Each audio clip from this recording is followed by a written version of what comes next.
start in Buena Park, and we're glad to be here, share part of the morning with you. We have divided you into two teams this morning, and so we are going to get started then seeing how you're going to be able to cheer for your night. Let's hear a little bit of enthusiasm. Let's hear it now for the Green Knights. Let's hear it here for the Yellow Knights. Your history teachers are going to... Okay. Those do represent the Middle Ages, but specifically England and France in the Middle Ages. We at medieval times represent, however, a Spanish castle, the Spanish tradition of the Middle Ages. Things at our castle are just a little bit different from what you hear about when you read about the ones that I just named. As a matter of fact, we represent some real people at a real place at a real time. There is living in Spain today a man who holds the title Count of Peralada. And he and his family about 20 years ago thought that it would be nice to give people a taste of the Middle Ages from the Spanish perspective. And so they began in Spain what has come to be known as medieval times. The first castle that was opened in a town called Benidorm, Spain, the second on the island of Mallorca, the third in Kissimmee, Florida. We're the fourth one in Buena Park, and we just recently opened our fifth one in the New Jersey Meadowlands area. But it is based on the actual family history of a man now living, and he has the title then Count of Peralada.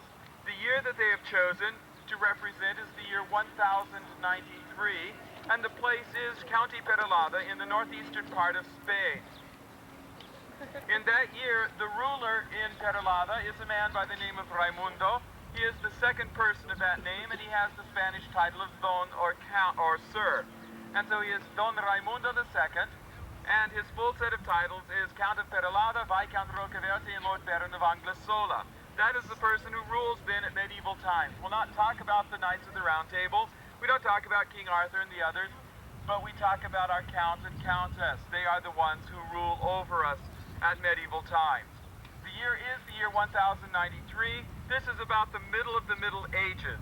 The Middle Ages go from around 450 AD to about 1453. In 1453, two very important events occurred. In the eastern part of the Mediterranean, the city of Constantinople fell to the Ottoman Turks, thus ending the Byzantine Empire, the last of the Roman Empire in the east. In the west, England and France concluded the 100 Years' War between them. So 1453 is a very good date for calling the end of the Middle Ages. Of course, at that time, you didn't suddenly have all of the knights putting away their armor and weapons and all of that and doing something else. Things changed much more slowly. But it is a nice way of helping to remember certain periods of time. And so we represent about the middle of the Middle Ages. In the year 1093 in Spain, Spain was divided into two major parts. The southern part of Spain was ruled over by the Moors, or Muslims. The Berbers from northern Africa had invaded Spain in the year 711 and had marched their army all the way through Spain into France, finally being turned back by the army of Charles Martel near a town called Poitiers in the year 732. They fell back, regrouped, and occupied about 2/3 to 3/4 of the Spanish peninsula. And so in the year 1093, the southern part of Spain is in the hands of the Muslims or the Moors, and it is divided into a number of different kingdoms. For example, the kingdoms of Toledo, Valencia, Christian Spain, the northern part of Spain, is also divided into several kingdoms. And we represent 6 of those areas. The kingdoms of Asturias, Leon, Aragon, Castilla, and Navarre are the 5 kingdoms, and then the county of Peralada. Peralada is in an area that today is called Catalonia, and in the year 1093 it was not a unified kingdom. There was no king ruling over it. Rather, it is a series of smaller holdings, each one ruled over by a man who has the title of Count. The most important of these men is the Count of Barcelona, and the Count of Peralada then is one of those counts that rules. And so we're located then representing a Spanish castle in the northeastern part of Spain in the year 1093. It's an exciting period of time to live in, and if you are going to be living at this time, you of course want to be nobility. That's what the crowns represent for you, that you would be nobility as you came to visit us at medieval times. Also at this time, you don't have standing armies. In the United States today, to defend ourselves, we have an Army, an Air Force, a Marine Corps, a Navy, various other branches of the armed services. In the Middle Ages, you didn't have that. You literally had to raise an army, call people in your area, hire mercenaries, and raise an army for either defense or to attack someone else. There were trained fighters at this time. Most of the people that would fight in an army, particularly if your land was being invaded, would be people who had little or no formal training in weapons. They would be a lot of farmers and other people who would use their farm implements as weapons. But you do have trained fighters, and the trained fighters at this time are the knights. So one of the things to think of about a knight is that he is the soldier of his day. He's the trained fighter. But a knight is not just any fighter, he is specifically a mounted warrior. So knights and horses go together. In fact, in many languages, the word for knight and the word for horse are closely related. Some of you who may speak Spanish would know then that the Spanish word for horse is caballo, and the Spanish word for knight is caballero. In French, the word for horse is cheval, a knight is a chevalier. In German, the word for knight is ritter, which means literally a rider. So knights and horses go together. In medieval times, we have a total of about 32 horses. We use several different breeds of horses. We use for our games and for our tournaments Arabs and thoroughbreds and quarter horses and Appaloosas and various mixtures of breeds. But we also have about 15 Andalusians. The Andalusian was bred in the Middle Ages to be the Spanish war horse. We'll ask the Green Knight to come out now with his horse. The horse that we have with us today is named Don Paco. He is an Andalusian. When he was first born, he was dark brown or black, and he's gradually turned lighter as he's gotten older. Underneath the caparison that he's wearing, the large cloth that he has on him, you would be able to see that he is white. So Don Paco is one of our older Andalusians. As you can see, those of you perhaps who are around horses a bit have some contact with horses. The Andalusian is a fairly well-muscled horse. He's not necessarily an extremely tall horse, and he's not a very fast horse. He's not going to win a lot of races for you, but he's a well-muscled horse.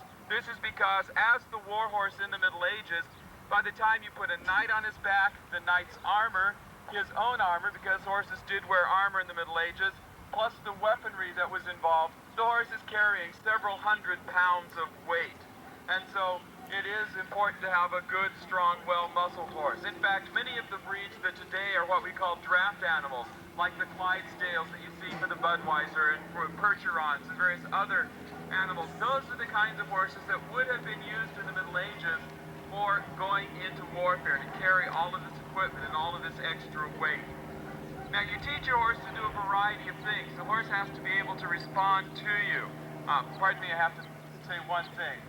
We're just now doing what we call a passage. It is a kind of trot, but it's a trot in which there is a lot of energy created, all of which goes up under the horse, and it turns out to be a fairly bouncy kind of trot.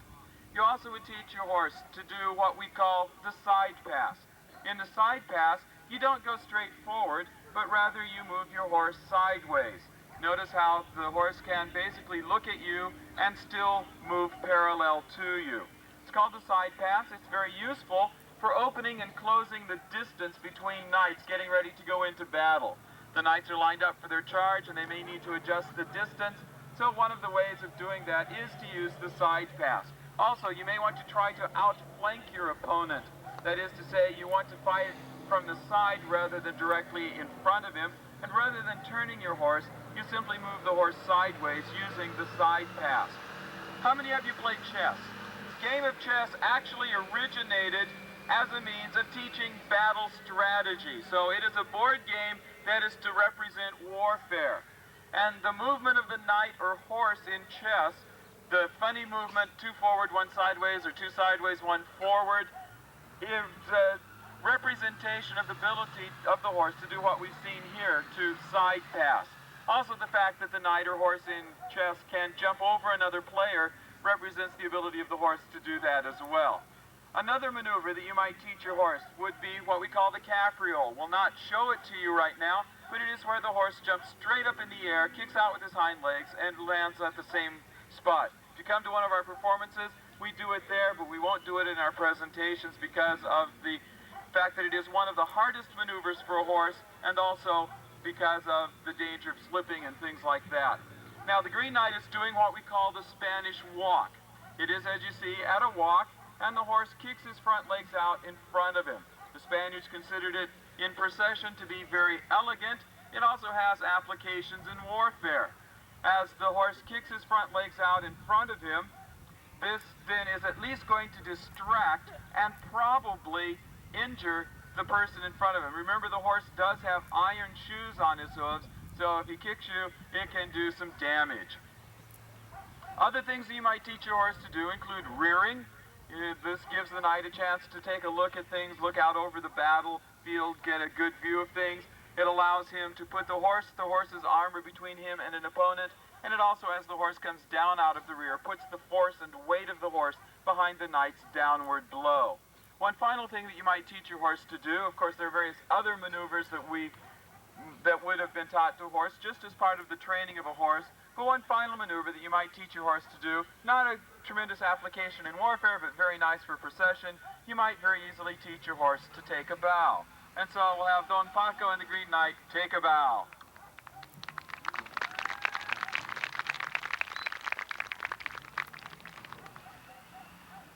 Also, the knight does have to be able to use some weaponry on horseback. We'll show you a demonstration now of use of the lance. In length, as you can see, they are made of solid wood. They're tipped with metal. In the Middle Ages, this lance could be as much as 20 to 25 feet in length, and the knight has to be able to control it. He has to be able to do what you see the Green Knight doing now, lower that to a horizontal position and hold the tip still. But he has to be able to do it, javelins, picking up flags, tossing flags back and forth, all to help them with their horsemanship and also then with their lance control. One of the favorite games was what we call the quintain. The quintain is a target on a swivel, and if you hit the target correctly, nothing happens. It's on the other end of the swivel, swings around and hits you in the back of the head or in the back, knocking you off your horse. Very good incentive for getting good at using your lance correctly. So we'll have the Green Knight show us a couple of passes with the lance. Notice now he'll bring the horse up into a canter, lower the lance, and we'll have that tip of the lance very steady. And then he even has a little bit of extra room for a thrust as he approaches his opponent.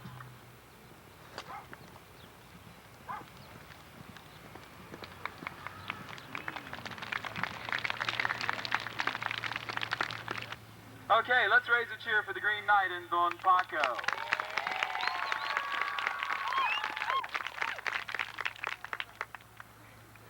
And then his whole family comes looking for you, and you have a blood feud on your hands.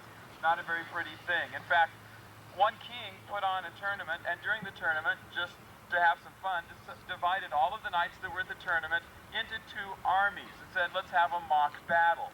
What happened during the battle was that tempers flared, blood was shed, people were killed, and out of this event that was supposed to be for fun, there developed two rival political parties that had a tremendous influence on the politics of his country for the next 200 years. So it could become something that was very, very serious. Another reason for not killing your opponent is that if he surrenders to you, you simply take him captive, you take him off to your tent, your pavilion, you feed him a very nice, lavish banquet, you treat him like an honored guest, but while you're doing that, you send messengers to his family, and the message is basically, if you want him back, send me so much money. So you hold him for ransom, it's a way to increase your income just a little bit.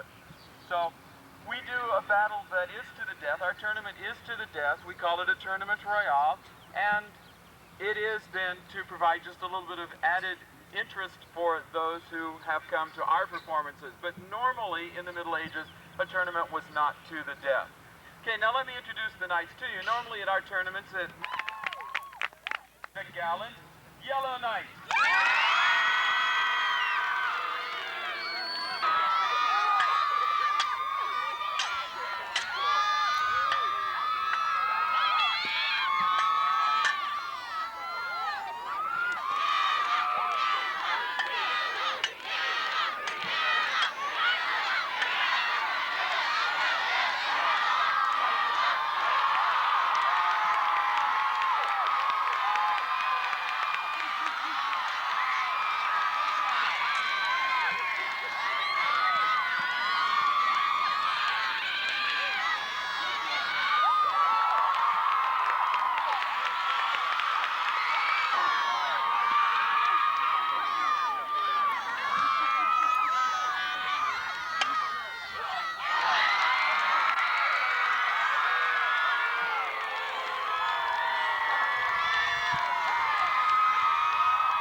fought by both these knights. Raise a cheer for both these knights of the realm.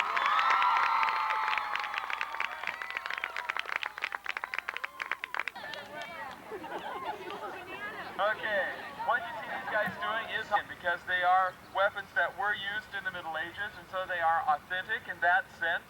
And also they're real weapons. Even though we make them at the castle, we make real weapons, and they do real damage. The weapon that is probably most literally a double hand or a two-handed sword. As you can see, it does take two hands to use this sword properly, so you'll be using this sword both to attack. We call by the Spanish generic term for sword, we call it an espada. Again, you can see that it is a sword that you'll use in a single hand, and then in that case you would normally use a shield for protection, using the shield in the other hand. There was a style of fighting that was called Florentine, in which you might use a sword in one hand and a long dagger or even a second sword in the other hand. Swords do come in a variety then of sizes and styles, and the names of the swords reflect that. Just like cars today come in a variety of styles and sizes, so swords in the Middle Ages came in a variety of sizes and styles, and were called then things like the two-handed sword that we saw, the hand-and-a-half sword, the long sword, the short sword, the great sword. So he has to have a good strong blade that is not going to break just because he strikes metal with it. So he uses this good strong shape, the long straight shape. The curve in this blade is that as your arm moves through a stroke, your arm curves. It's on a pivot at the shoulder, so it moves in an arc. And so you want a curved bladed sword so that the blade of the sword will stay in contact with your opponent throughout the length of your stroke. There's a story that's told, this gives rise to two different ideals of fighting, and there's a story that's told about the Third Crusade. According to the story, Richard the Lionheart, the leader of the Crusaders at the time, and Saladin, the leader of the Arabs, met together. Now, in actual historical fact, they never did meet, but according to the story, they met, and as part of meeting together, they were showing off for one another. Richard, to show the strength of the European knight, calls for a bar of iron to be brought before him. With a single blow of his war sword, he cuts that bar of iron in half, trying to impress Saladin, of course, with the strength of the European knight. Saladin, not to be outdone, then calls for a piece of silk. Silk is a very light fabric. If you drop it, it doesn't fall to the ground with a thud. It sort of very gently floats to the ground. He takes out his sword, turns it so that the sharp edge of the sword is facing up, and drops the piece of silk onto the blade. And just the weight of the cloth cuts the silk in half on the sharpness of his blade, trying, of course, to convince Richard to go home because of the keenness of the Arab's blade. So you have two different ideals of fighting. A byproduct of the shape of the sword for the European knight, though, is that as you plant it in the ground, as we have ours planted, or as you hold it up so that the handle is facing up, it takes on the shape of a cross in Europe during the Middle Ages. So the knight would use his sword opportunity to render service to God, particularly as they go on the Crusades at a later time in history. They see this as an opportunity to be doing something for God. The sword then, as a symbol of the faith, you might see the knight or read about the knight doing things like kissing the blade at the end of a fight to thank God for giving him the victory. Before he goes into battle, he might very well plant the sword in the ground. There's no church nearby, and so he kneels before this now. It is a cross. He's asking God to give him help in the coming battle, not just to win, though of course he does want to win, but primarily to fight with honor and courage. Two very important concepts for the knight. The knights did have as ideals of behavior what we call the code of chivalry. Now these are the ideals. Not everyone lives up to them all the time. No one lives up to them all the time. And some people don't bother to try to live up to them at all, just like in school today. You've got ideals of behavior. Those are your rules and regulations. This is how you're supposed to behave. Nobody does it all the time, and some of you don't try to do it very much of the time either. And so in the Middle Ages, you have the code of chivalry. It included such things as always being honest, never telling a lie, not even to save your life. You always were to be honest. You were always supposed to keep your word. If you gave your word on something, you didn't have to swear by somebody or by something. You didn't have to shake hands for an agreement to be binding. All you had to do was give your word on a matter. You were supposed to be generous to people. You were not supposed to try to hoard things for yourself, but you were supposed to be willing to give things away. You were supposed to always be obedient to the person who is your Lord, the people who were in authority above you. The only reason you ever had for disobeying, the only acceptable reason for disobeying was if a command of your Lord directly contradicted a command of God. And so you had that aspect of being a knight. A knight was supposed to treat a lady with kindness, with gentleness, with respect, with honor. A knight was supposed to fight only for what was right and good, supposed to fight against evil and injustice. And he was supposed to use his ability to protect people who were poor, people who were weak, people who were being oppressed. He was not to be a bully. He was supposed to stand up and fight against bullies. So those are some of the ideals of the knight, and they are very much wrapped up then in the sword, which is why the sword is considered the weapon most closely associated with the knight. The symbolism of the sword is a very important symbolism to the knight in the Middle Ages.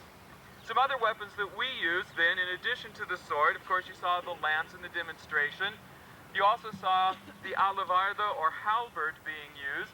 The name of this comes from a German word that means an everything cutter. That tells you what it was intended to do. You notice it does have a blade on it. It has a point on the end and a hook on the back. The purpose of the blade to cut, the point to poke at your opponent, and the hook to try to hook his weapon, pull it out of his hands. The long pole gives you an added reach. It adds then to your ability to get to your opponent before he can reach you. So that is the halberd, one of the edged weapons. Another kind of weapon is what we call a bludgeoning weapon. The sword, the halberd, or edged weapons, you use the edges to cut at your opponent, to try to cut him.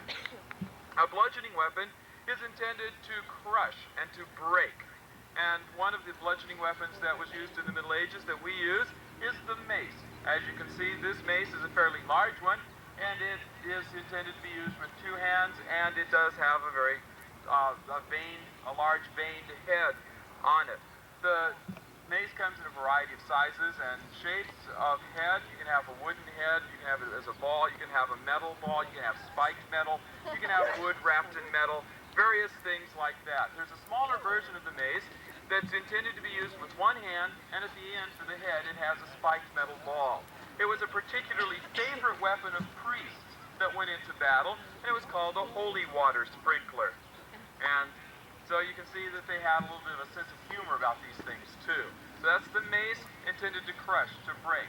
Another kind of bludgeoning weapon that we use is what we call a bola, in English a ball and chain. As you can see, this is then a handle, a chain, and then a ball, or in our case, two balls at the end of it. Again, these could be out of wood, wrapped in metal, as you see ours. They can be solid metal. They can have spikes on them, various things. You swing this around now, get those balls traveling very fast, try to hit your opponent. He either tries to move out of the way, get missed entirely, or allows the balls to strike the shield, let the shield absorb the force of those blows. Again, there is a smaller version of this, a one-handed version. It'll have a single spiked metal ball on the end of the chain, and that was called a morning star. So a morning star is a kind of ball and chain. The last weapon we'll show you now is the axe, the battle axe. It again is an edged weapon, and it is like an axe you might use to chop wood. In fact, in the Middle Ages, you might chop wood with it one day and go into battle with it the very next. Edged weapon has then, this one has points on the end and on the back for trying to get into the weak spots or joints of your opponent's armor. So those are some of the weapons that we use. I want to thank you particularly for your attention at this point, and I'll ask you, are you interested in seeing it?